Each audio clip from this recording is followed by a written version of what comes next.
Segala puji kita panjatkan, rasa syukur kita kepada Allah Subhanahu wa taala yang telah memberikan berbagai macam kenikmatannya kepada kita semua, terutama nikmat iman, nikmat Islam, keteguhan hati di atas keimanan.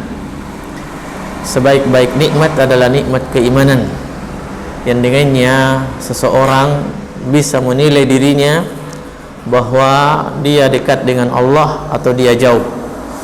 Karena keimanan adalah pondasi seluruh ibadah. Salam beserta salawat kita haturkan kepada Rasulullah sallallahu alaihi wasallam, yang Rasulullah SAW adalah manusia yang paling kita cintai, manusia yang kita jadikan sebagai uswah hasanah, idola dalam hidup kita dari seluruh lini kehidupan, baik itu akidah atau ibadah, muamalah, akhlak. Maka ketika seseorang menginginkan kebahagiaan, ketenangan, kebenaran dalam hidupnya, apa saja yang dia lakoni, apa saja yang dia lakukan, maka hendaknya mencontoh daripada Rasulullah sallallahu alaihi wasallam. Hina wasalna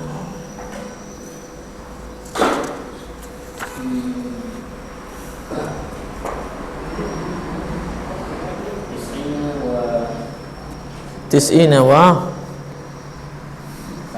la tis'a wa sittun, tis'a wa sittun. Sahih hadza? Ma ma'na wa lam ahlul biwadin fihi zulmun wa anta halalta fihi wa anhamalta. Wa anhamalta. Faham tak? Nah, ikhwan fillah yang dirahmati oleh Allah Subhanahu wa taala, beliau di sini seakan-akan menasihati orang yang lebih tua yang sudah yang sudah pernah menasihati beliau. Seakan-akan dia menasihati orang yang pernah menasihati beliau.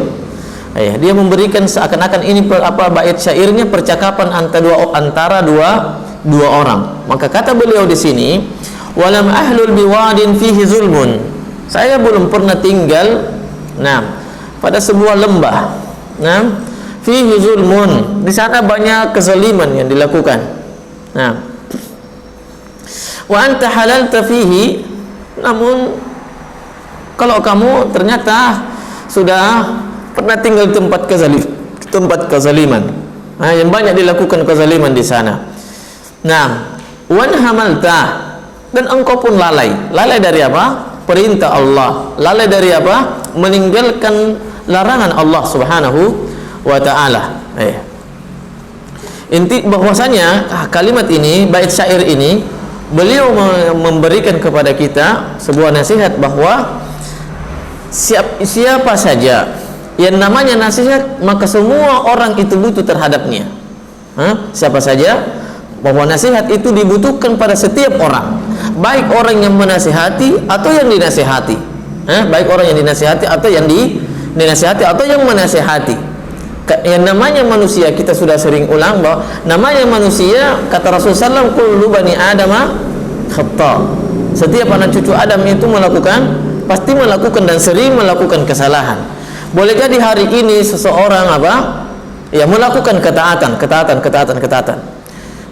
Dia melihat orang lain melakukan kesalahan sehingga dia diperintahkan untuk menasihati. Itu perintah Allah Subhanahu wa taala. Tetapi ketika seseorang menasihati orang, hendaknya menanamkan juga dalam dirinya bahwa hari berikutnya, jam berikutnya, mungkin saya juga akan melakukan yang sama dengan perbuatannya atau lebih parah dari itu. Yang lebih parah dari mereka lakukan. Sehingga kita ulangi tadi bahwa yang menasihati dengan yang dinasihati itu kedua-duanya butuh dengan nasihat. Kedua-duanya butuh dengan nasihat. Kalau orang sudah berada di atas ketaatan, maka kebutuhan nasihatnya adalah bagaimana ia meningkatkan ketaatannya kepada Allah. Kalau ketika seseorang kita dapati ada orang yang berada di dalam kemaksiatan, berarti dia butuh nasihat bagaimana ia mengangkat dirinya dari maksiat. mengangkat dirinya dari maksiat. Iya. Ketika seseorang terjerumus juga dalam maksiat, maka dia butuh nasihat bagaimana dia bisa kembali kepada ketaatan kepada Allah Subhanahu wa taala. Iya. Ini kata beliau, "Walam ansya bi asrin fihi naf'un." Adapun saya, kata beliau, ya, adapun saya, ini seakan-akan dia bicara dengan dua orang yang pernah dia dinasihati, yang pernah menasihati beliau. Adapun saya, kata beliau, ya, adapun saya, walam ansya bi asrin fihi naf'un. Saya tidak seperti kamu. Ya, saya tinggalnya sama orang-orang kampung, umpamanya bahasa bebasnya, saya tinggalnya sama orang kampung yang jauh dari ulama, jauh dari majelis ilmu. Itu manfaat Bapak, kata makna beliau. Walam asya fi asrin fihi naf'un. Saya tidak seperti di zamanmu. Saya tinggal di kampung, saya tinggal ini jauh dari keilmuan. Bukan, tidak sama zamanmu. Zamanmu penuh dengan ulama, penuh dengan majelis ilmu. Wa anta nasya'ta fihi wa man tafa'ata. Namun kemudian perbedaan antara saya dengan engkau, saya mau mencari manfaat, mencari ilmu, mencari bagaimana cara mengangkat diri, menjauhkan diri dari maksiat, itu tidak bisa, sulit bagi saya tidak tahu bagaimana caranya. Kenapa? Karena ilmu yang tidak ada. Adapun engkau, justru engkau sebaliknya, engkau punya ilmu, engkau punya ini, punya ulama yang menasihat, ternyata engkau juga terjerumus dalam maksiat. Ternyata engkau juga terjerumus dalam maksiat. Mana yang lebih besar dosanya? Kata Rasulullah SAW dalam hadisnya bahwa cukuplah keburukan bagi seseorang apabila dia hidup di mana teman-temannya, orang-orang di sekelilingnya itu adalah orang soleh, namun dia tidak bisa jadi soleh. Namun dia tidak bisa jadi soleh. Cukuplah keburukan bagi seseorang di mana dia hidup di sana banyak orang soleh, di mana dia hidup banyak ilmu, tetapi dia tidak bisa menjadi orang yang berilmu, tidak usah jadi ulama. Dia tidak bisa menjadi orang soleh. Tetapi sungguh mulia orang yang apa? Tadi sungguh mulia orang yang di mana banyak kezaliman, banyak kemungkaran, ternyata dia bisa membentengi dirinya dari kemaksiatan. Walam ansya bi asrin fihi naf'un. Ini adalah ilmu. Ya, saya tidak hidup di zaman di mana banyak ilmu. Ya, kalau sekarang ilmu itu dulu sebelum kayak sekarang, sumber ilmu di mana? Madinah dan Mekah saat ini. Dulu di mana? Di Basra. Pernah ada zaman di India. India apa? Keilmuan di sana, semua orang ke sana, ke India belajar. Pernah belajar di mana? Di Basra. Di mana? Di Irak sana. Sekarang pindah. Pindah ke mana lagi? Kembali ke sumbernya, ke Mekah. Kembali ke sumbernya di mana? Di mana turun wahyu itu. Di mana turunnya wahyu. Namun di antara imam tidak pernah keluar belajar dari kota Madinah. Siapa dia? Imam Malik rahimahullah taala. Tidak pernah keluar, tidak mau keluar dia. Tidak mau keluar kota Madinah. Dia belajar di sana. Karena dia mengatakan bahwa yang para sahabat semuanya di sini hidup. Madinah dan Mekah. Madinah.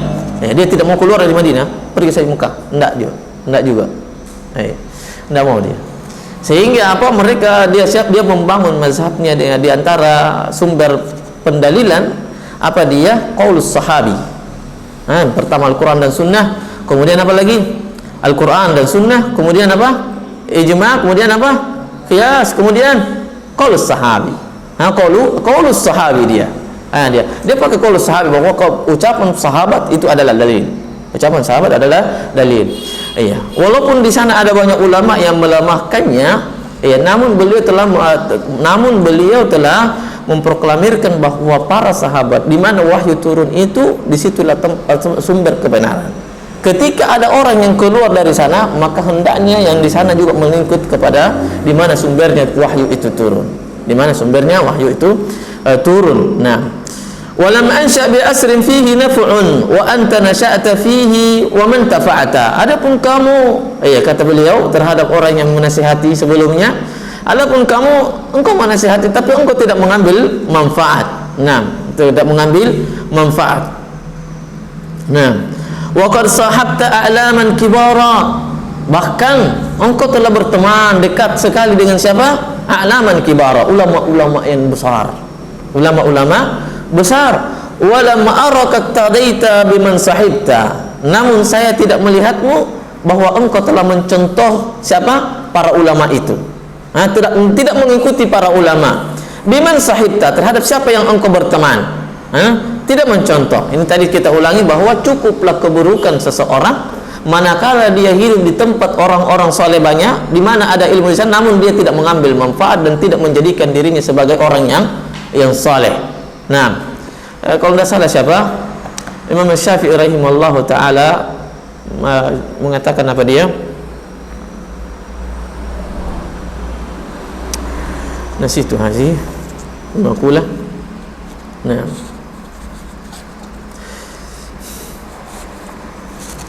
saya lupa kalimatnya, saya tahu ingat sebentar. Nah, bahwasanya apa? Bentuk keburukan bukan hanya ketidakadaan ilmu terhadap bentuk keburukan itu adalah apa? Bukan karena kita tidak mengetahui suatu ilmu, tapi terkadang kita berteman juga tidak bisa mengambil ibrah darinya. Makanya para ulama, di antaranya Syekh dalam kitabnya apa dia? Al-Mughtarrin, dia sebutkan Asy-Syahrani namanya. Syekh Asy-Syahrani dia mengatakan, Allahumma la taj'alna ibrah li ghairina. Ya Allah, janganlah engkau jadikan kami sebagai pelajaran bagi orang lain. Maksudnya apa? Terhadap keburukan diri kita, jangan sampai orang lain melihat bahwa dia adalah fulan buruk, sehingga orang lain tidak melakukan seperti apa yang kita lakukan. Artinya apa? Jangan hanya menjadikan diri kita atau berdoa saja kepada Allah Subhanahu wa taala, ya Allah jadikan saya orang soleh, jadikan. Tapi di antara doa para ulama, ya Allah jangan jadikan engkau, ini selaras dengan sabda Rasulullah firman Allah Subhanahu wa taala, la taj'alna fitnatan lil ladzina amanu lil ladzina kafaru. Ya Allah jangan kau jadikan kami ini sebagai fitnah bagi orang-orang kafir. Fitnah orang mukmin bisa jadi fitnah bagi orang kafir. Sulit baginya. Ada seorang kisah orang mau masuk Islam. Orang mau masuk Islam, tapi karena dia tunda-tunda, ini akibat dari penunda-nundaan masuk Islam, dia tunda masuk Islamnya. Di jalan dia ketemu dengan orang. Apa dia? Dia bilang, "Enggak usah kamu masuk Islam. Kamu kalau masuk Islam akan disunat." Kamu kalau masuk Islam, kapan antum mencuri atau mencuri, maka akan dipotong tangannya. Akan dipotong tangan. Ini semua ini adalah fitnah terhadap orang yang mau masuk Islam. Fitnah bagi orang yang mau masuk Islam. Dan ini juga akibat orang yang menunda-nunda masuk Islam atau ketaatan. Boleh jadi kesempatan ini terbetik dalam diri kita melakukan ketaatan. Tapi kita nanti. Sebentar pasti ada kesibukan yang lain dengannya kita tidak sempat melakukan ketaatan tersebut. Dan itu adalah akibat taswif, menunda-nunda ketaatan kepada Allah Subhanahu wa taala. Nah. As-sahibu sahib. Kata para ulama, as-sahibu sahib. Teman itu memiliki daya tarik yang kuat, pengaruh yang kuat. Makanya kata para ulama pada tadi, as-sahibu sahib. Seorang teman daya tariknya kuat. Kita akan ditarik. Makanya orang yang berteman itu pasti saling mempengaruhi, mempengaruhi. Siapa yang kokoh keimanannya, siapa yang kuat ketaatannya, maka dia akan mempengaruhi temannya. Makanya kata Rasulullah SAW, dinul mar'i ala dini khalilihi. Agama seseorang tergantung dengan agama temannya. Fanzur amman yukhalil. Maka perhatikanlah dengan siapa dia berteman. Dengan siapa dia berteman. Tapi ternyata ada juga orang yang tidak bisa mengambil manfaat dari temannya. Kalau sama temannya saja tidak bisa mengambil manfaat, maka terlebih lagi dengan orang lain. Nah, ini kata beliau, waqad sahabta alaman kibara wa lam araka tadaita biman sahibta. Engkau telah berteman sama orang-orang yang berilmu. Maksudnya apa? Adakah engkau mengambil manfaat darinya? Kalau dia berilmu, kenapa tidak ambil ilmunya? Kalau dia orang saleh, kenapa tidak ambil bagian dari kesalehannya? ikut serta dalam kebaikan, ikut serta dalam ketaatan kepada Allah Subhanahu wa taala. Walamma araka iktadaita biman sahibta. Saya tidak melihat bahwa engkau telah mengambil faidah siapa yang engkau temani.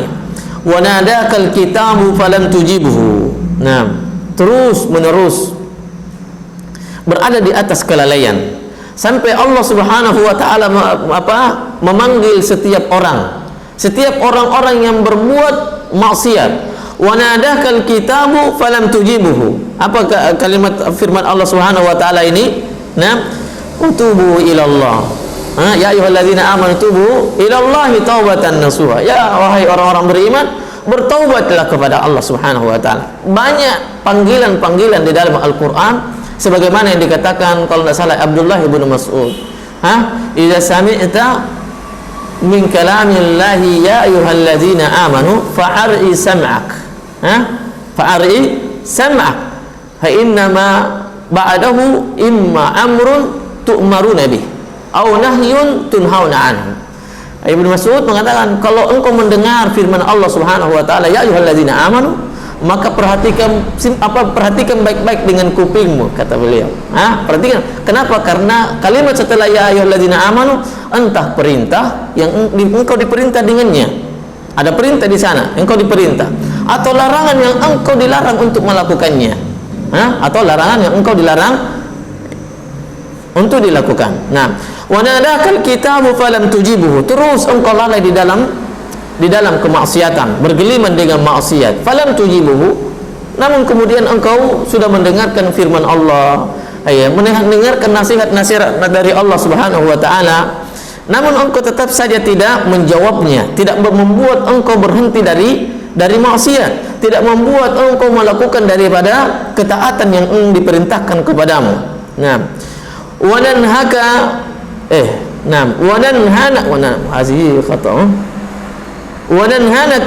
al-masibu faman tabahta. Kemudian di sana ada penyakit, ada penyakit, ada uban yang telah memberimu peringatan. Di sini wananhanaka, saya tidak tahu wananhanaka, kata beliau di sini wa kaffahu wa zajarahu, dan uban itu sudah melarangmu.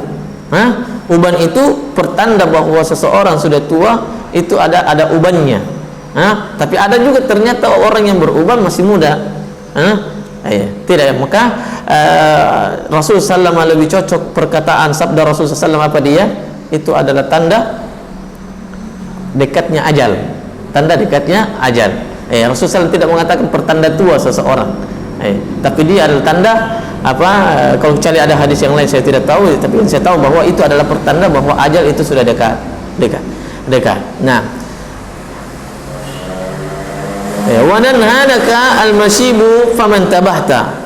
Sudah ada ubangnya, tapi ternyata masih juga senantiasa melakukan kemaksiatan, masih juga senantiasa melakukan kemaksiatan. Faman tabahta, engkau tidak merasa terusik, tidak merasa ternasihati. Intabah yantabihu. Ya, orang yang melakukan kemaksiatan senantiasa menikmati kemaksiatan itu. Senantiasa dia nikmatin, tidak peduli dengan orang. Nanti ditegur, nanti di ini. Kalau dia punya hati, maka dia akan kaget. Itu namanya intabah yantabihu, kaget. Kalau orang tidak membuat dirinya ternasihati dengan dengan uban itu, dengan uban itu. Padahal uban ini adalah nasihat kedua setelah Al-Quran dan Sunnah Rasulullah SAW, kepada nasihat Allah Subhanahu wa taala yang kedua setelah Al-Quran dan Sunnah. Yang pertama adalah Al-Quran dan Sunnah Rasulullah SAW. Nasihat terakhir adalah adalah uban. Itu dua saja nasihat Allah Subhanahu wa taala.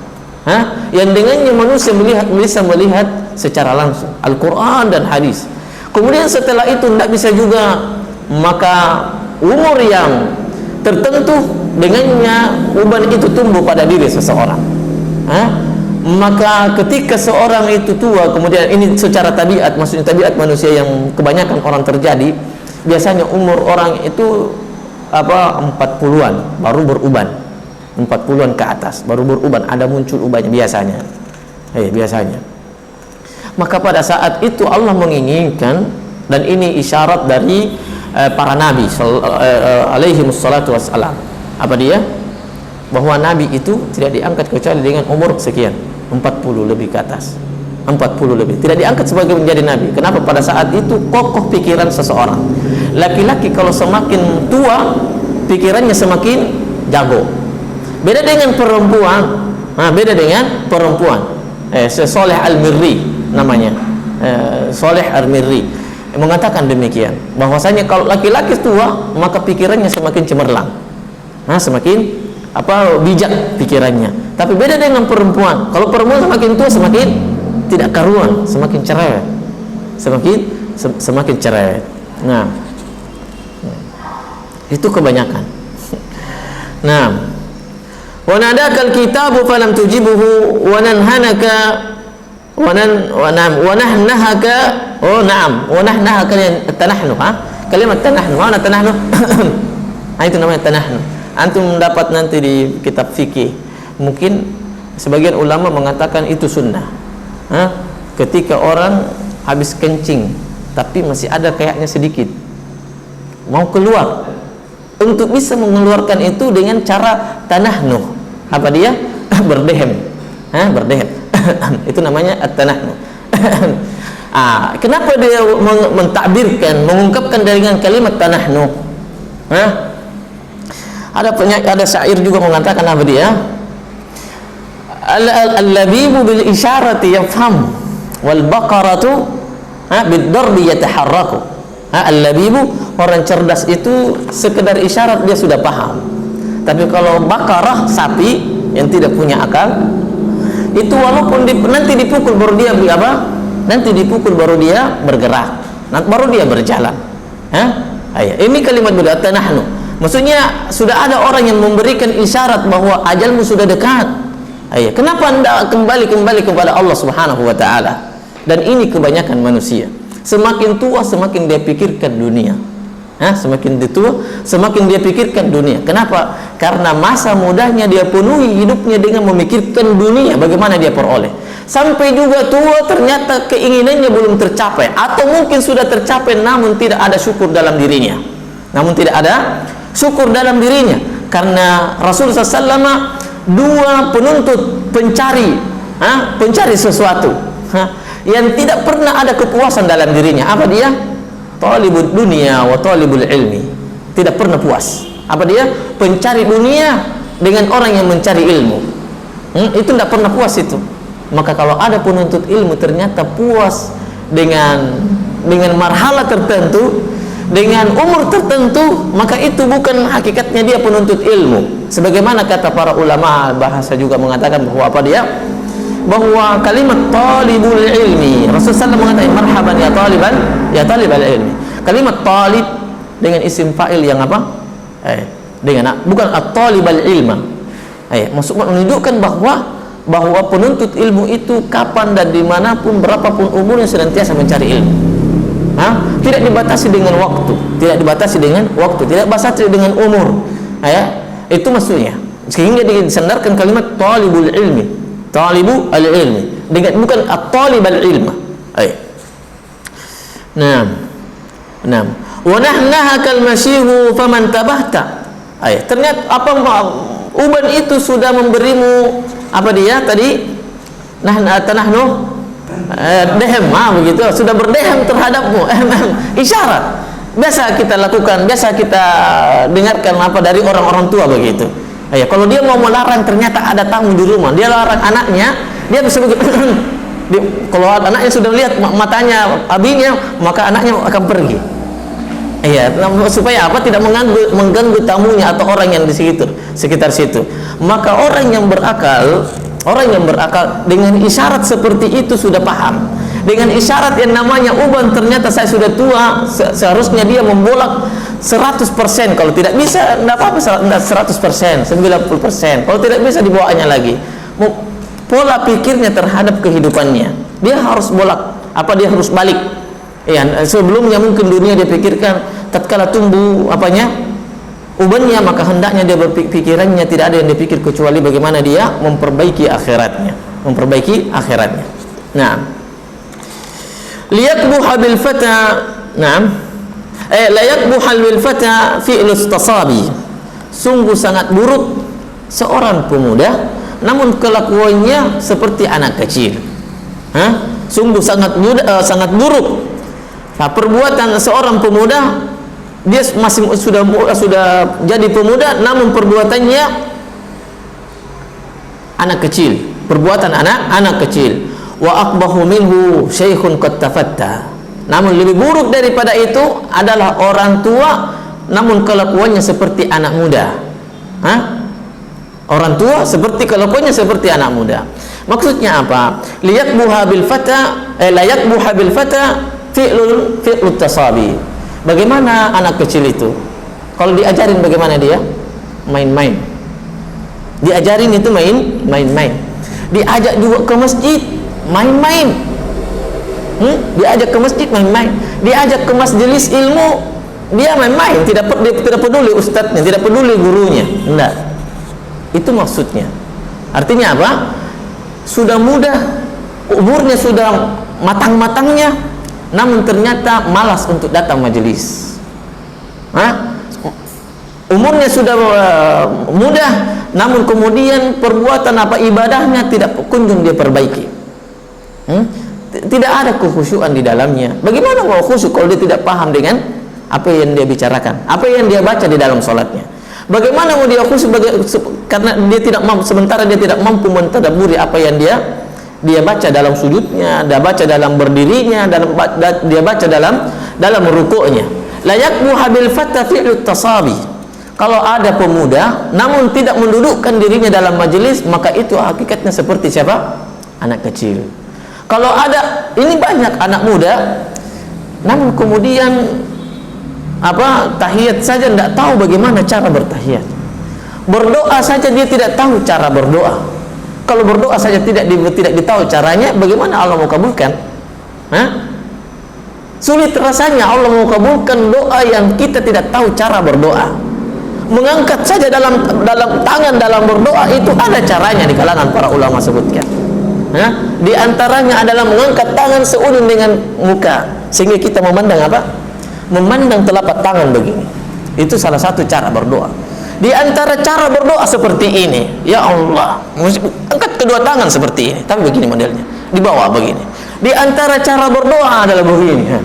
Semakin besar sebuah permasalahan, semakin tinggi angkat tangannya. Sebagaimana Rasulullah SAW mencontohkannya di dalam doa istisqa. Di dalam doa istisqa. Karena kenapa? Bukan untuk dirinya, tetapi untuk seluruh manusia. Dan Rasulullah SAW adalah rahmatan lil alamin. Itu yang disebutkan oleh para ulama 3 cara berdoa yang saya tahu. 3 cara berdoa, mengangkat tangan dalam berdoa. Nah, di antaranya juga cara berdoa ketika ketika setelah itu tadi doa-doa yang disyariatkan untuk mengangkat tangan. Doa-doa yang disyariatkan untuk mengangkat tangan. Ada doa yang tidak disyariatkan untuk mengangkat tangan seperti salat setelah selesai berwudu. Setelah selesai berwudu tidak perlu angkat tangan. Karena memang Rasulullah SAW tidak pernah angkat tangan, ada riwayatnya di sana. Sebagaimana perkataan para ulama. Nah, namun kemudian wudu saja, kalau tidak salah Ali radhiyallahu taala anhu atau Utsman, saya tidak tahu Utsman atau Ali. Kalau habis berdoa menguning mukanya, kalau habis berwudu menguning mukanya, ditanyakan kenapa begitu perilakumu ya Ali? Maka dia bilang, bagaimana tidak pucat muka saya kalau saya mau menghadap kepada sang raja di raja? Sang raja di raja. Adakah orang yang tidak pernah yang menghadap ke raja kemudian tidak ada gemetarnya, ini ada ininya, apalagi Allah Subhanahu wa taala. Apalagi Allah Subhanahu wa taala. Itu ciri rasa takut seseorang. Ciri rasa takut seseorang kepada Allah Subhanahu wa taala. Nah, la yakbuhu bil fata fi'lut tasabi. Anak muda ternyata kelakuannya seperti anak kecil, suka main-main. Main-main apa? Main-main petasan. Itu anak kecil itu main-main petasan. Kumbulah sagir, petasan. Kumbulah sagir. Nah, main-main. Berat bagi dirinya untuk duduk dalam majelis. Sesungguhnya ruh kita itu bagaikan apa? Bagaikan ikan yang keluar dari air. Ketika seseorang dia tampakkan dirinya terhadap bahwa dia tidak tempatkan dirinya di luar dia tempatkan dirinya di luar airnya. Bagaimana ikan kalau di luar air akan menggelapak-gelapak, tidak merasakan ketenangan. Tidak merasakan ketenangan. Demikian juga ruh kita, ketika ruh kita hadapkan kepada sesuatu yang sebenarnya itu bukan makanannya, seperti tadi main-main, duduk-duduk di ini dan seterusnya, tidak memenuhi hidupnya, tidak memenuhi waktunya dengan ibadah dan ketaatan serta menuntut ilmu, murajaah dan seterusnya, maka hakikatnya itu ruh kita itu sengsara. Ruh kita itu sengsara. Karena makanan ruh kita itu adalah duduk dalam majelis, memperbaiki ibadah, murajaah, mendengarkan nasihat orang, itu makanan ruh. Itu adalah makanan ruh. Adapun makanan yang kita makan, maka itu adalah makanan fisik kita. Nah, manusia itu hidup dengan badan dan fisik dan ruh. Manusia itu hidup dengan jasmani dan ruh. Tidak bisa manusia itu hidup dengan badan saja. Kebanyakan orang kebanyakan orang yang kesibukannya itu adalah apa dia?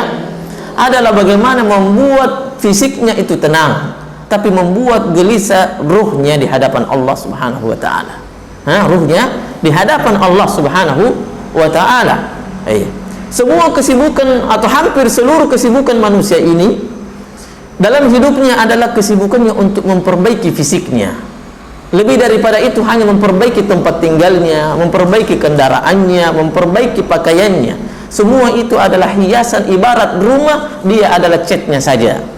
Adapun batu batanya itu yang justru perlu diperbaiki, pondasinya itu yang wajib untuk diperbaiki. Nah, maka ruh itu kita tadi sebutkan bahwa manusia itu hidup dengan fisik dan ruh. Fisik dengan ruh. Tidak mungkin seseorang Allah Subhanahu wa taala perintahkan kepada orang tersebut hanya makan, mengkonsumsi saja yang menjadi konsumsi ruh itu. Tidak. Tetapi kita menjadikan makanan secara fisik itu sebagai ladang, sebagai pondasi, sebagai jembatan. Dengannya ruh kita bisa mengkonsumsi lebih banyak. Ada orang makan satu porsi, tetapi satu porsi itu, satu piring itu ternyata dia sudah buat ruhnya itu bahagia, tenang, terangkat derajatnya di sisi Allah Subhanahu wa taala. Lebih daripada itu dia telah mengangkat ruh orang lain. Membuat orang lain itu terangkat derajatnya. Satu piring sama-sama satu piring. Sama-sama satu piring, tapi satu dia membuat dirinya mengangkat derajatnya, bisa membaca Al-Qur'an, bisa mengajarkan Al-Qur'an. Bisa mengajarkan, belajar ilmu dan bisa mengajarkan ilmu kepada orang lain. Tapi satunya justru dia juga mengkonsumsi satu piring. Tetapi apa jadinya? Dia hanya mencari lagi dua piring untuk tambahannya itu. Kita sudah sebutkan tadi bahwa kalau dunia itu datang dengan satu kebahagiaan, maka insya Allah nanti akan datang lagi dengan dua masalah. Dua masalah. Nah, la yakbuhu bil fata fi'lu tasabi wa aqbahu minhu syekhun qad tafatta. Namun lebih buruk daripada itu ada orang tua namun ternyata perbuatannya, perilakunya sama dengan anak muda. Bagaimana anak muda itu semuanya mau bebas, mau bebas, mau keluar rumah silahkan, mau pergi, mau pulang malam juga silahkan tadi, as-sahar kharijal bait, mau begadang di luar rumah dan seterusnya. Sudah tua, ini lebih buruk. Padahal orang tua itu seharusnya lebih memperbaiki dirinya, lebih memperbaiki ibadahnya, karena tidak lama lagi dia akan berangkat menuju perjalanan yang lebih panjang. Tidak lama lagi dia akan berangkat. Nah, wa aqbahu minhu syekhun qad tafatta. Orang tua yang kekanak-kanakan, tadi anak muda yang keanak-anakan, maka dua-duanya adalah dicelah oleh Allah Subhanahu wa taala dan Rasulnya. Nah, dalam hadis siapa? Dalam hadis kita di sini sebutkan di bawah. Hadisnya siapa? Anas radhiyallahu taala anhu. annahu qala khairu syababikum man tashabbaha bikuhulikum. Ya, sebaik-baik anak muda itu orang yang meniru-niru, orang yang meniru perbuatannya orang tua. Artinya apa? Perbuatannya itu dewasa. Perbuatannya, kalau perlakuannya itu dewasa. Kata beliau, khairu syababikum man tashabbaha bikuhulikum. Anak muda yang baik itu adalah siapa? Adalah anak muda yang dewasa apanya? Perilakunya. Wa syarru kuhulikum man tashabbaha bisyababikum. Dan seburuk-buruk orang tua adalah yang meniru apa, yang berperilaku seperti anak muda. Berperilaku seperti anak muda. Tidak peduli. Dia tidak mengurung dirinya dalam ibadah. Padahal hakikatnya orang tua itu adalah tidak ada titik fokusnya kecuali bagaimana ia memperbaiki apanya? Ibadahnya kepada Allah Subhanahu wa taala. Apalagi tadi sibuk dengan dunia, sibuk dengan politik, semuanya tersibukkan dengan dunia. Semuanya tersibukkan dengan dunia. Fa anta ahakkum bitafnidi minni. Kalau begitu keadaanmu, maka engkau lebih berhak untuk dicelah. Tidak usah celah saya dengan nasihatmu yang begitu indah. Kata beliau, tidak usah celah saya dengan nasihatmu yang begitu indah. Karena engkau dalam kelalaian. Engkau masa tua, engkau muda, iya, tapi perbuatanmu seperti anak-anak. Engkau orang tua, iya, tapi perbuatanmu seperti anak muda. Maka fa anta aku bitafnini minni, maka engkau lebih berhak untuk dicela. Walau sakatal musii'u lama natakta. Dan seandainya orang yang buruk perbuatannya itu diam, maka walau sakata al musii'u lama natakta, maka sungguh engkau pun juga tidak berbicara. Sungguh engkau pun juga tidak berbicara. Nah, apa maksudnya? Walau sakatal musii'u, tidak banyak bicara, maksudnya pandai saja menasihati orang. Pandai saja menasihati orang, tapi tidak pandai menasihati dirinya. Tidak pandai menasihati dirinya. Seandainya orang yang berbuat baik itu, orang berbuat buruk itu diam saja, tidak usah sibuk dengan orang lain, tidak usah mencela orang lain, maka lama natakta, maka engkau pun demikian keadaanmu. Maksudnya engkau pun tidak akan banyak bicara. Kenapa? Karena engkau juga buruk. Itu maksudnya. Walau sakatal musii'u lama natakta. Wa nafsaka zumma la tazmum siwaha. Adapun dirimu itu lebih berhak kamu celah. Nah, la tazmum siwaha, jangan celah orang lain. Jangan celah orang lain. Allah Subhanahu wa taala mengatakan apa dia? Ya ayyuhallazina amanu la yaskhar qaumun min qaumin asa ayyakuna khairul lakum. Jangan engkau mencela orang lain. Karena boleh jadi orang yang engkau cela itu lebih baik. Lebih baik. Wa nafsaka zumma, terhadap jiwa dirimu celah. Jangan celah orang. La tazmum siwaha, jangan mencela orang lain. Firman Allah Subhanahu wa taala, "Na'am, inna nafsa la ammaratun bis-su' nahum la uqsimu biyaumil qiyamah wa la uqsimu bin nafsil lawwamah." Sungguh manusia itu betul-betul suka mencela. Kalau mencela terhadap dirinya, maka itu terpuji. Tapi kalau mencela orang lain, maka itu tercelah. Lawamah, suka mencela orang lain. Itu yang disumpahkan oleh Allah Subhanahu wa taala pada dia, mencela keburukan bukan dalam dirinya, tetapi mencela keburukan orang lain. La uqsimu biyaumil qiyamah wa la uqsimu bin nafsil lawamah. La-nya di situ adalah qasam. Bukan la nahi. Nah, bi'aibin fahiya ajdaru man zamamta. Tidak usah celah orang lain, celah saja dirimu dengan aib yang dilakukannya. Fahiya ajdaru man zamamta, karena dia lebih pas untuk kau celah. Itu lebih pas engkau celah. Nah,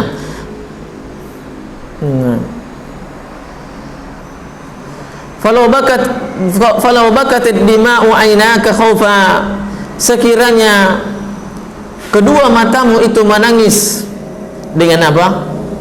Dengan darah, bukan nangis dengan air mata, karena rasa takutnya terhadap dosanya.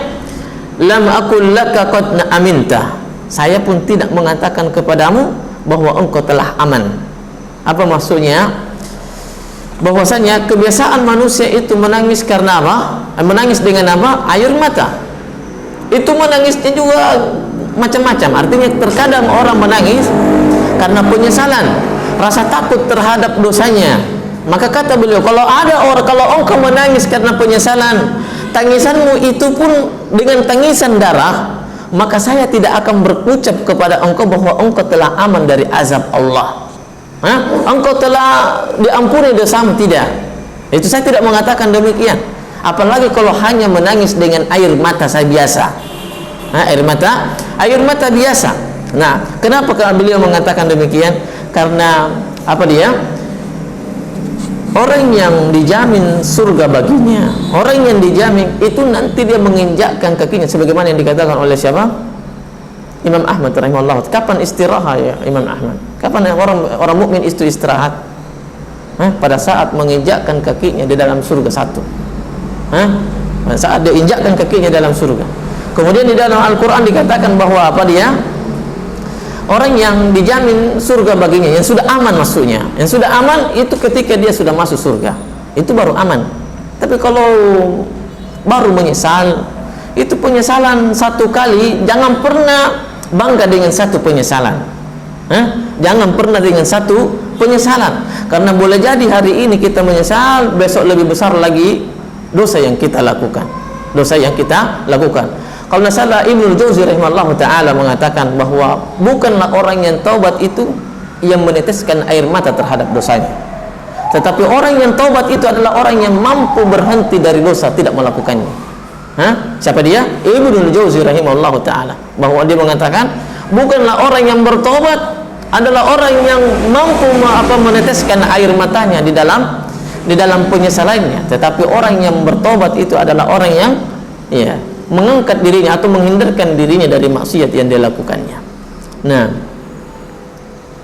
falau bakatit dima'u ainak khaufa, seandainya kedua matamu itu menangis darah dikarenakan takut terhadap dosamu, lam aqul laka qad aminta, engkau pun juga bukan orang yang dijamin, maksudnya begitu. Engkau belum ada jaminan.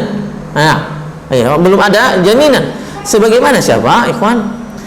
Sufyan Ats-Tsauri rahimahullahu ta'ala, di antara ulama tabi'in yang memiliki rasa takut yang sangat tinggi. Bagaimana dia? Dia kalau muncul rasa takutnya kepada Allah, dia kencingnya kencing darah. Kencingnya kencing darah, bukan lagi nangis darah, tapi kencing darah. Rasa takutnya kepada Allah Subhanahu wa ta'ala. Dan tidak ada, saya sebelumnya kita sebutkan bahwa tidak mungkin seseorang bisa meraih rasa takut seperti itu kecuali karena ilmu. Karena ilmu. Sebagaimana seseorang juga berharap kepada Allah dengan surganya, dengan melihat wajah Allah Subhanahu wa ta'ala yang paling tinggi derajatnya, kecuali karena ilmu. Maka ilmu itu membuat seseorang lebih spesifik dalam meminta, dalam berharap, dan dalam rasa takutnya kepada Allah. Makanya kata Rasulullah SAW, ciri orang munafik terhadap dosanya yang menggunung tinggi, dia melakukan bagaikan apa? Bagaikan lalat yang hinggap di hidungnya, begini saja, santai. Dia sudah melihat dosanya yang begitu banyak, tetapi dia seakan-akan lalat yang hinggap di hidungnya begini. Itu orang munafik. Itu orang munafik.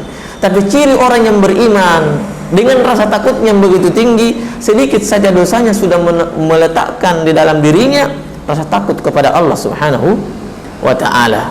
Nah, wa man laka bil amani wa anta abdun, siapa yang mau jamin tentang keamanan terhadap dirimu padahal engkau adalah seorang hamba?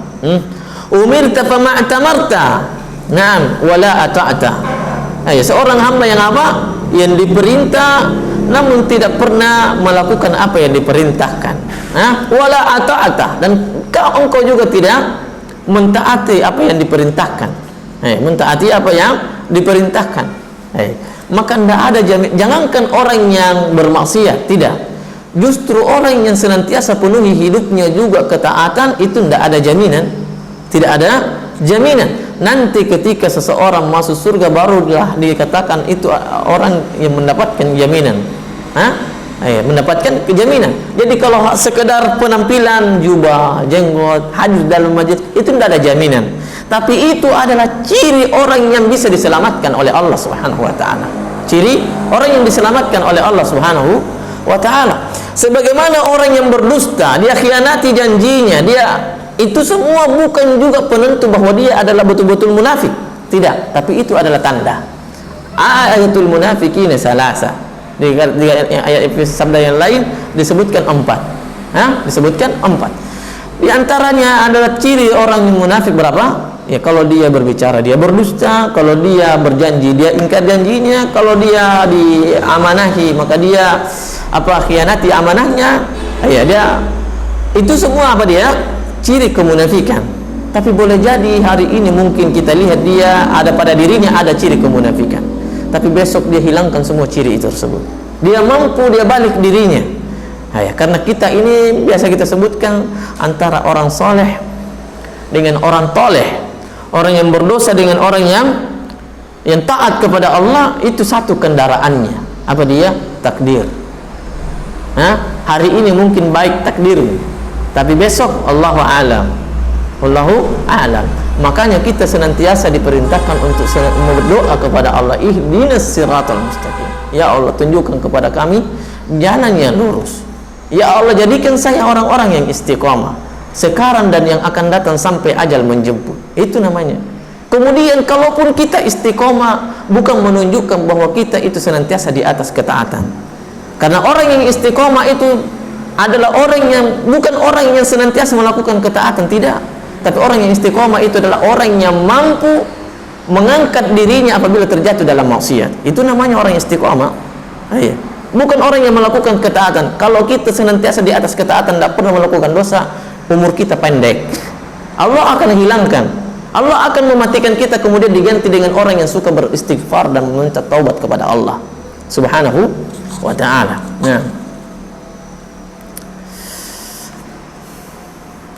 Sakulta minaz zunubi insyaallah walasta takhsha li jahlika an takhiffa iza wuzinta.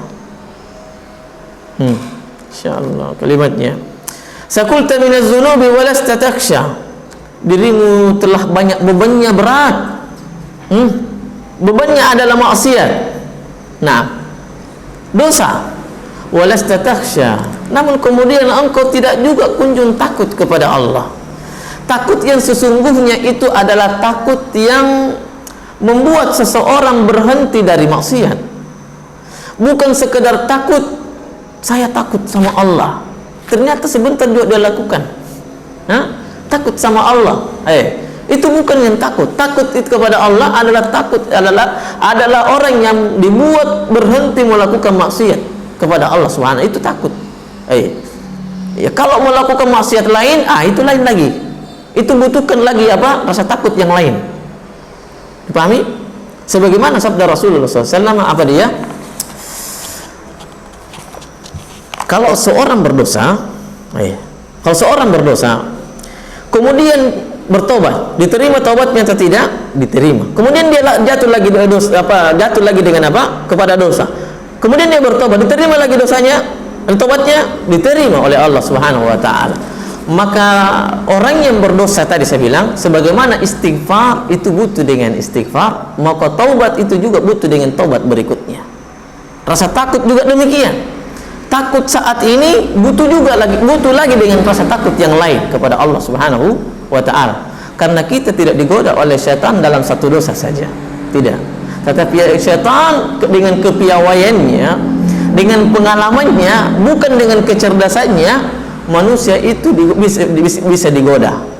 Manusia itu bisa digoda. Godaannya pun bukan satu macam dosa, bukan satu jenis, tetapi berbagai macam jenis. Sehingga rasa takut kita saat ini itu butuh dengan rasa takut berikutnya. Sakulta minaz zunubi walasta takhsha. Lijahlika an takhiffa iza wuzinta. Dikarenakan kejahilanmu, maka semua dosa berarti itu karena jahil. walaupun seseorang mengetahui ilmu, mengetahui ilmunya bahwa ini adalah dosa, tapi kalau dia lakukan dosa tersebut berarti dia adalah orang jahil. Siapa dia? Perhatikan saja iblis.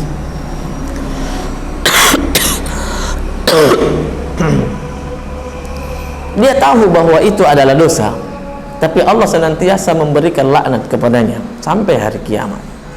Sampai hari kiamat. Jadi bukan orang yang berdosa itu adalah orang yang tidak tahu ilmunya bahwa ini adalah dosa. Boleh jadi itu adalah orang yang diberikan ampunan oleh Allah Subhanahu wa taala karena ketidaktahuannya. Tapi orang yang berilmu dia ilmui suatu dosa, kemudian dia terjatuh di dalamnya. Kalau bukan dengan taufik, maka dia akan berdusta beribu kali. Kalau orang yang mengetahui sebuah dosa, kalau bukan karena taufik Allah Subhanahu wa taala, dengannya dia tinggalkan, maka dia akan berdusta di atas dosa. Berdusta di atas dosa. Sebagaimana pencuri itu. Sebagaimana pencuri, lihatlah pencuri, bagaimana dia? Dia akan, kalau ditanya kamu yang curi, tidak. Terus kamu sama siapa? Sama fulan tadi. Saya tidak sama-sama dia. Seluruh omongannya adalah mempertahankan dirinya terbangun di atas dusta. Maka jangan menganggap bahwa hanya dengan ilmu saja kita bisa meninggalkan dosa. Hanya dengan ilmu saja kita bisa melakukan ibadah. Tidak. Tetapi itu semua karena taufik dari Allah Subhanahu wa ta'ala. Tadi saya ulang bahwa kalau seorang mengilmui sebuah dosa maka dengan taufik mungkin dia bisa tinggalkan. Tetapi kalau tidak dengan taufik, maka dia akan berdusta di atas dusta. Dia akan berdusta di atas dosa. Dia akan berdusta di atas dusta. Karena dia akan senantiasa mempertahankan dirinya. Dia akan senantiasa memberikan alasan-alasan dengannya dirinya selamat dari tuduhan tersebut. Sebagaimana tadi saya sebutkan pencuri. Lijahlika an takhiffa iza wuzinta. Karena dosa. Kalau seandainya kamu dosa itu lebih, maksudnya seandainya kau jahil lebih ringan dosanya, tapi kalau kau berilmu maka lebih berat di sisi Allah Subhanahu wa taala. Wa tushfiqu lil musirri 'alal ma'asi wa tarhamu wa nafsaka ma rahimta. Engkau kasihan terhadap orang yang senantiasa melakukan maksiat dan engkau pun merasa ibah terhadapnya.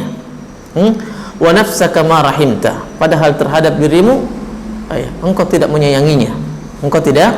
menyayanginya. Dan ini banyak orang yang tertimpa orang-orang yang memiliki ilmu. Kenapa? Karena dia akan menampakkan seluruh ucapannya, seluruh perbuatannya, akhlaknya sebagai orang yang berilmu, terbebas dari dosa. Namun kemudian tatkala ia berdosa, sulit baginya untuk jauh darinya, kecuali dia dengan taufik dari Allah Subhanahu wa ta'ala. Subhanakallahumma rabbana bihamdik, asyhadu an la ilaha illa anta astaghfiruka wa atubu ilaik. Assalamualaikum warahmatullahi wabarakatuh.